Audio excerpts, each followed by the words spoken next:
ఇప్పుడు బుక్ చేసుకుని తర్వాత ఏదైనా ప్రాబ్లమ్ వచ్చిన వాళ్ళు ఉంటారు. సపోజ్ ఇప్పుడు నేను బుక్ చేసుకుంటాను. మేలో వెళ్ళాలనుకుంటున్నాను హాలిడేకి. సో, అప్పుడు ఏదైనా ప్రాబ్లమ్ వచ్చింది. తర్వాత పోస్ట్‌పోన్ చేసుకునే అవకాశం ఉంటుందా దానికి? దీనికి ఆఫర్ వచ్చేసేసి కంప్లీట్‌గా ఒక ఇయర్ ఉంటుందండి వ్యాలిడిటీ. సో, ఇప్పుడు జనవరిలో మనం బుకింగ్ చేసుకుంటున్నాము.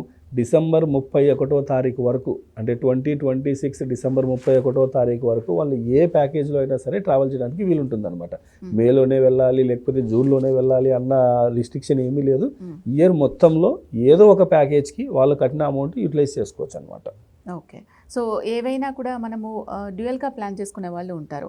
మనం సైట్ సీయింగ్ వెళ్ళాలనుకునే వాళ్ళు ఉంటారు. అలాగే టెంపుల్ విజిటింగ్ కూడా చేయాలి అనుకునే వాళ్ళు కూడా ఉంటారు.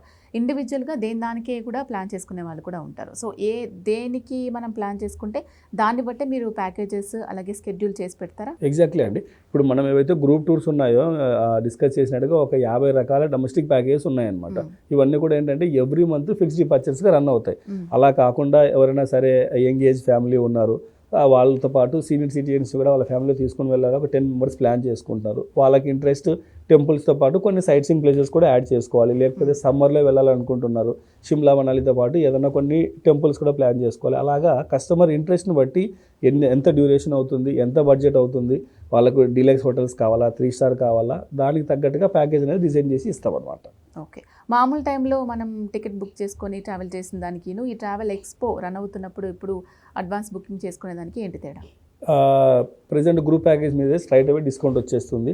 అలాగే ఇండివిజువల్ టూర్స్ కూడా ఎవరైనా సరే ఈ టైంలో ప్లాన్ చేసుకుంటే వాళ్ళకి ఇంటర్నల్గా బెనిఫిట్స్ ఏవైతే ఉన్నాయో తెలిసిపోతాయి అనమాట. ఎందుకంటే ఇప్పుడు నార్మల్ డేస్లో బుక్ చేసుకున్న దానికి అడ్వాన్స్డ్గా ఈ ట్రావెల్ ఎక్స్పోలో బుక్ చేసుకోవడం వల్ల వాళ్ళకి మంచి బెనిఫిట్స్ అనేది వస్తాయి. అలాగే అక్కడికి వెళ్ళిన తర్వాత ఫెసిలిటీస్ అనేది కూడా మనం నార్మల్ డేస్లో బుక్ చేసుకున్న దానికంటే ట్రావెల్ ఎక్స్పోలో ఇచ్చే ఫెసిలిటీస్ వేరే ఉంటాయి అనమాట. సో వాళ్ళు అది ప్యాకేజ్ చూస్ చేసుకున్న దాన్ని బట్టి ఉంటుందండి. ఓకే. మొత్తం ఆర్వీ టూర్స్ అండ్ ట్రావెల్స్ ఎన్ని బ్రాంచెస్ ఉన్నాయి? ఒకవేళ ఈ ఎక్స్పోకి సంబంధించి మనం ముందుగానే అడ్వాన్స్ బుకింగ్ చేసుకోవాలి, ఆఫర్ పొందాలి అనుకున్నట్లయితే ప్రేక్షకులు ఏం చేయాలి? ఎలా విజిట్ అవ్వచ్చు? అంటే ఆన్లైన్, ఆఫ్లైన్ ఎలా అయినా చేసుకోవచ్చు? ఏమైనా డౌట్స్ ఉంటే క్లారిఫై చేసుకోవచ్చా? ఎంత పేమెంట్ చేయాల్సి ఉంటుంది ముందుగానే అవన్నీ ఒకసారి చెప్పండి. ఎగ్జాక్ట్లీ అండి. ఇప్పుడు మీరు అన్నట్టుగా మన సౌత్ ఇండియాలో టోటల్గా మనకు 12 బ్రాంచెస్ ఉన్నాయన్నమాట.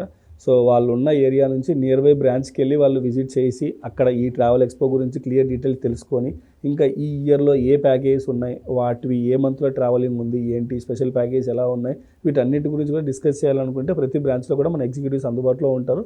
సో వాళ్ళకి కావాల్సిన డీటెయిల్స్ అన్నీ కూడా ఇస్తారనమాట.